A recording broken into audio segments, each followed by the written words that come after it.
شكرا يا ربي شكرا هديت قلبي شكرا.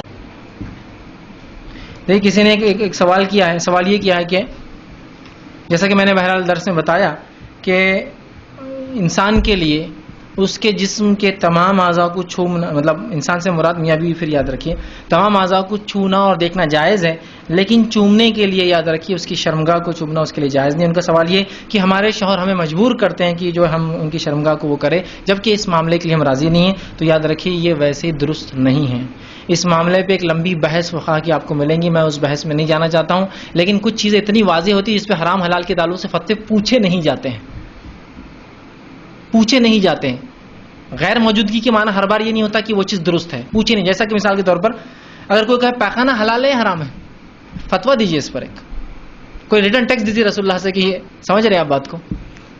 تو جو چیز بٹ نیچرلی انڈرسٹوڈ ہے، جس کو بولنے کی ضرورت ہی نہیں ہے نا، مطلب آپ سمجھ رہے ہیں اس بات کو، بولنے کی ضرورت ہے کہ اس چیز کو بٹ نیچرل ہے. جانوروں کے پیخانے کے حلال ہے، بولنے کی ضرورت نہیں، غلاظت ہے، اس کے بارے میں حرمت کے فتوے نہیں دیے جائیں گے آپ کو. نالی کا پانی حلال ہے حرام ہے، بولنے کی ضرورت نہیں ہے میرے بھائی، یہ بٹ نیچرل انڈرسٹوڈ ہوتا ہے.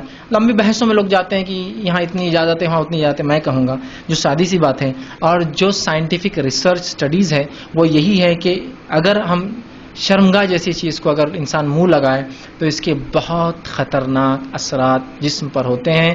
بہت سارے جو ہے تھروٹ کینسرز، اسی طرح لپ کینسرز، گنوریا بول کر ایک بیماری ہوتی جو آنکھوں میں ویسے ہوتی تو شرمگاہ میں، لیکن آج کل لوگوں نے ایسے ایسے طریقے اپنا لیے، شرمگاہ سے نکل کسی کی آنکھوں میں ہو جا رہی ہے، کسی کے منہ میں ہو جا رہی ہے، کسی کانوں میں ہو جا رہی ہے. ٹھیک، یہ ایسٹیڈیز ہے جو سیکشولی ٹرانسمیٹڈ ڈیسیزز ہیں، یہ بہت جلدی ٹرانسفر ہوتے ہیں اگر انسان شرمگاہ کو منہ لگائے تو لہٰذا ایسا کام کرنا آپ کے شوہر کے لیے جائز نہیں ہے.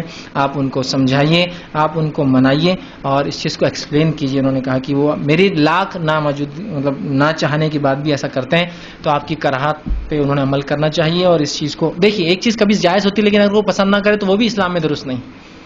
جائز ہے لیکن ابھی دل نہیں ہے کسی کا تو بھی وہ درست نہیں ہے. تو اس طرح سے کرنا تو بالکل شرعاً درست نہیں ہے. تو لہٰذا آپ ان کو روکے، ان کو ٹوکے. لیکن بہرحال پھر بھی اگر آپ مجبور کر دی جائے تو مختلف طریقے آپ کے پاس ہے، آپ اس چیز سے نکل سکتے ہیں.